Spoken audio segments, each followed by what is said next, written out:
भारत ने चुनाव नदी पर बने एक और बांध का गेट खोल दिया है। जम्मू कश्मीर के रियासी में चुनाव नदी पर सलाल डैम का एक और गेट खोल दिया गया। इससे पहले बगलिहार बांध के कई गेट खोल दिए गए थे। बता दें कि पहलगाम हमले के बाद भारत ने सबसे पहले पाकिस्तान के साथ सिंधु जल समझौते को सस्पेंड किया था। इसके बाद भारत ने चुनाव नदी के पानी को रोक दिया था। इससे पहले बगलिहार डैम और फिर सलाल डैम को बंद कर दिया था। हालांकि जम्मू कश्मीर में बीते दिनों आई बारिश के बाद डैम का जलस्तर बढ़ गया था। इसके बाद रामबन में चिनाब नदी पर बने Baglihar hydro electric power project बांध के 2 गेट खोल दिए गए थे। इसके अलावा चिनाब नदी पर ही बने रियासी के सलाल बांध के भी 3 गेट खोल दिए गए थे। पहलगाम में हुए भयावह आतंकी हमले के बाद से भारत ने सबसे पहले सिंधु नदी पर बने बांध को बंद कर दिया था।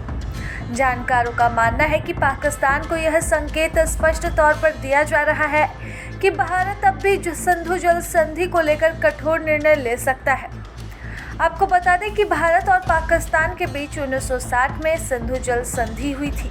इस पर हस्ताक्षर हुआ था, जिसमें भारत को सतलुज, रावी और ब्यास नदियों पर अधिकार मिला था, जबकि सिंधु, झेलम और चिनाब नदियों का अधिकार पाकिस्तान को दिया गया।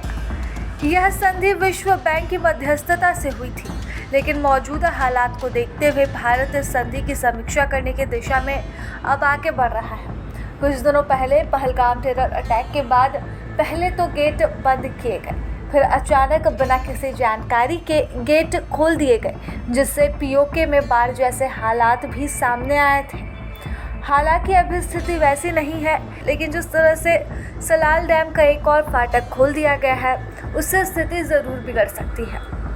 हालांकि तमाम निर्णयों के द्वारा केंद्र सरकार बस पाकिस्तान को यह बताना चाह रही है कि सिंधु जल समझौते पर सरकार अब भी अडिग है और आने वाले समय में कुछ बड़े और कड़े फैसले लिए जा सकते हैं।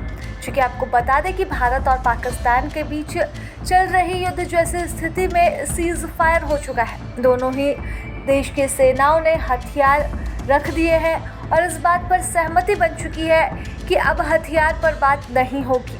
लेकिन अगर सीज फायर का उल्लंघन किया गया तो फिर कोई भी देश पीछे नहीं हटेगा। हालांकि सीज फायर की पहल पाकिस्तान ने की थी। पाकिस्तान ने अमेरिका से बात कर भारत के सामने सीज फायर का प्रस्ताव रखा, जिसे भारत ने स्वीकार कर लिया है। प्रभातखबर.com, विश्वास वही, रफ्तार नहीं।